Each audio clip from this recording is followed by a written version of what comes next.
Big boss season 8లో 13వ వారం elimination అఫీషియల్గా ముగించుకుంది. ఇంకా 13వ వారం ఎలిమినేషన్లో భాగంగా పృథ్వీరాజ్ ఎలిమినేట్ అయ్యి తన ప్రయాణాన్ని ముగించుకొని బిగ్ బాస్ హౌస్ నుండి బయటికి వచ్చేయడం జరిగింది. ఇంకా బయటకు వచ్చిన ప్రతి ఒక్క కంటెస్టెంట్స్ కూడా బిగ్ బాస్ బజ్ ఇంటర్లో పాల్గొంటారనే సంగతి తెలిసిందే. ఇంకా ఈ షోకి హోస్ట్గా అర్జున్ అంబాటి వివరిస్తున్న విషయం మనకందరికీ తెలిసిందే. ఇంకా పృథ్వీని ఆహ్వానించిన అర్జున్ అంబాటి తనదైన స్టైల్లో ప్రశ్నల వర్షం కురిపించారు పృథ్వీ మీద. ఇంకా ముందుగా అయితే పృథ్వీ, నువ్వు ఈ వారం బయటకు వస్తావా అనేసి ఎక్స్పెక్ట్ చేసావా అంటే, నేను అసలు ఎక్స్పెక్ట్ చేయలేదు బ్రో.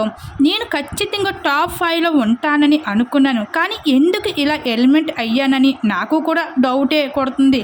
బయటికి వెళ్ళాక చూసుకోవాలి ఎక్కడ మిస్టేక్ జరిగిందో అంటూ అర్జున్కి తెలియజేశాడు పృథ్వీరాజు.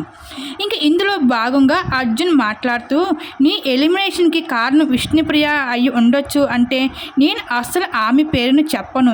ఎందుకంటే ఆమె నాతో లవ్ ట్రాక్ నడపాలనుకుంది, కానీ నేను ఆమెతో ఎక్కడ కూడా నడపాలని అనుకోలేదు. సో అలాంటి అప్పుడు నాకు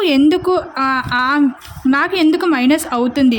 అసలు ఆ మాట కూడా మాట్లాడొద్దు మీరు అంటూ వేస్ట్ అంటూ తనదైన స్టైల్లో అయితే ఇచ్చుకున్నాడు ఇంకా పృథ్వీరాజు.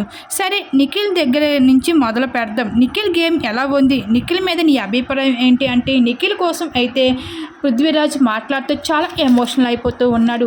నిఖిల్ చాలా మంచి ఫ్రెండ్. తను ఏదైనా సరే ఎమోషనల్గా ఉంటాడు, కానీ ఫ్రెండ్ అన్నప్పుడు చాలా ఫ్రెండ్షిప్కి చాలా వాల్యూ ఇస్తాడు. అలాగే హౌస్లో ప్రతి టాస్క్లో కూడా తను 100% ఇస్తూ తను గెలవాలని పట్టుదలతో ఉంటాడు. ఈ సీజన్కి విన్నరు తప్పకుండా నిఖిల్ అవుతాడు అంటూ నిఖిల్ కోసం అయితే చాలా బాగా చెప్తూ చాలా ఎమోషనల్ అయిపోతూ ఉన్నాడు.